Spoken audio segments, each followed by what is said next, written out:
जब तक भू राजस्व मंत्री विजय सिन्हा थे, उनका एक ही काम और कोशिश था कि कुछ भी हो जाए, आम जनता को कोई परेशानी, कोई समस्या ना हो।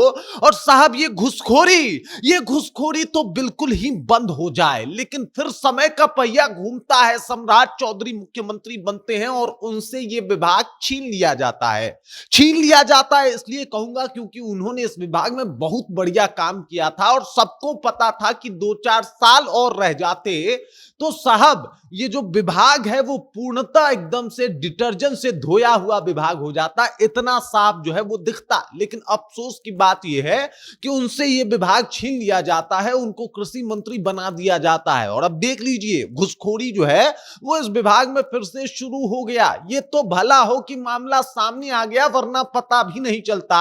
जैसे सालों से घुसखोरी चली आ रही थी इस विभाग में, एक बार फिर से वही दृश्य देखने को मिल रहा है। पूरी कहानी आपको बताऊंगा कि किस तरीके से परिमार्जन करवाने के लिए एक अमीन के द्वारा, सरकारी अमीन के द्वारा 60,000 रुपए घूस मांगे जाते हैं। वो तो जो दो युवक थे वो काफी चालाक थे, काफी समझदार थे। उन्होंने इस मामले को जो है वो तुरंत निगरानी विभाग को सौंप दिया, वरना किसी को पता भी नहीं चलता कि भाई साहब इस विभाग में फिर से वही खेल शुरू हो गया है, जिस खेल को रोकने के लिए एकदम से जो सिन्हा साहब हैं उन्होंने अपने एड़ी चोटी का दम लगा दिया था। पूरी कहानी क्या है, चलिए इसको विस्तार से समझते हैं, जानते हैं। लेकिन उससे पहले मेरा परिचय जान लीजिए।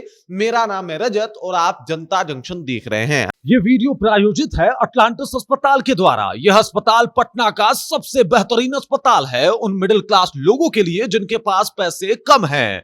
यहाँ पे कैंसर से लेकर सब असाध्य रोगों का इलाज होता है। यहाँ हर प्रकार की सर्जरी उपलब्ध है।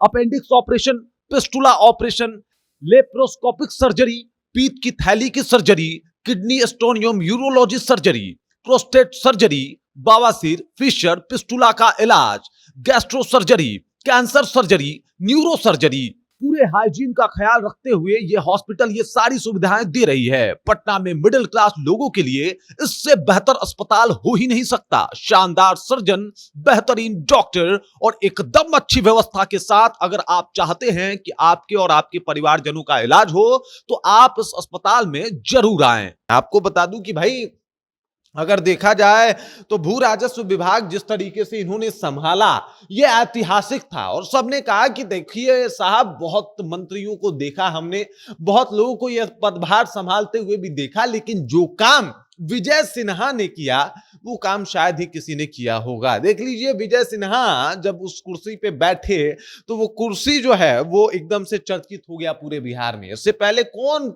पता करता था कि साहब भू राजस्व मंत्री कौन है, किसी को मतलब नहीं था। लेकिन जैसे ही इन्होंने विभाग संभाला, लगातार इन्होंने काम किया, लगातार इन्होंने तमाम अधिकारियों के साथ मिलकर बैठक की और बैठक से इन्होंने बस ये कोशिश की कि कुछ भी हो जाए, ये सब कुछ रोक दिया जाए। और रोका भी। इन्होंने कई लोगों को नाप भी दिया। वो तो सम्राट चौधरी आके इनका जो है, इन्होंने बहुत सारे लोगों को हटा दिया, उन लोगों को वापस भर दिया, इन्होंने फिर से वापस उन लोगों को ला दिया। वरना विजय सिन्हा ने जो काम किया था साहब, उसके बाद कांप रहे थे अधिकारी लोग और धड़ल्ले से काम भी हो रहा था। घूसखोरी साहब, घूस का नाम सुन के इन लोगों के हाथ पांव फूल जाते थे, क्योंकि विजय सिन्हा मंत्री थे और साफ था कि कोई बख्शा नहीं जाएगा, कोई छूटेगा नहीं।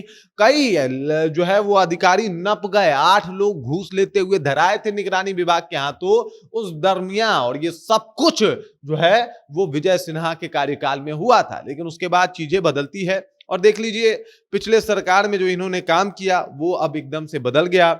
एसयू से मिली जानकारी के मुताबिक सराय के आनंद कुमार और लालगंज के पप्पू कुमार ने लिखित शिकायत पर अंचल अमीन पर घूस मांगने का आरोप लगाया था। उन्होंने कहा कि साहब, हम लोग जाते हैं परिमार्जन के लिए, भूमि बंटवारे के लिए, तो ये जो है वो घूस क्या डिमांड करते हैं, 60,000 रुपए मांगते हैं। और जब हम लोग कहते हैं कि हमारे पास नहीं है तो ये साफ कह देते हैं कि काम नहीं करेंगे।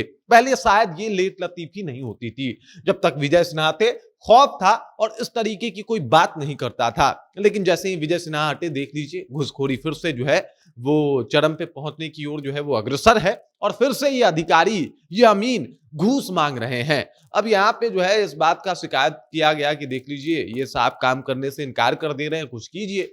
फिर निगरानी विभाग ने भाई जाल बुने, पैसे दिए, अपने द्वारा वो जो केमिकल लगाए हुए नोट हैं वो, और उसके बाद जैसे ही साहब नोट गिन रहे थे, निगरानी विभाग ने धप्पा बोला, साहब को धर लिया, पूछताछ जारी है। लेकिन सवाल वही है कि जिस तरीके से काम विजय सिन्हा के कार्यकाल में हो रहा था, क्या उस तरीके का काम अब हो रहा है?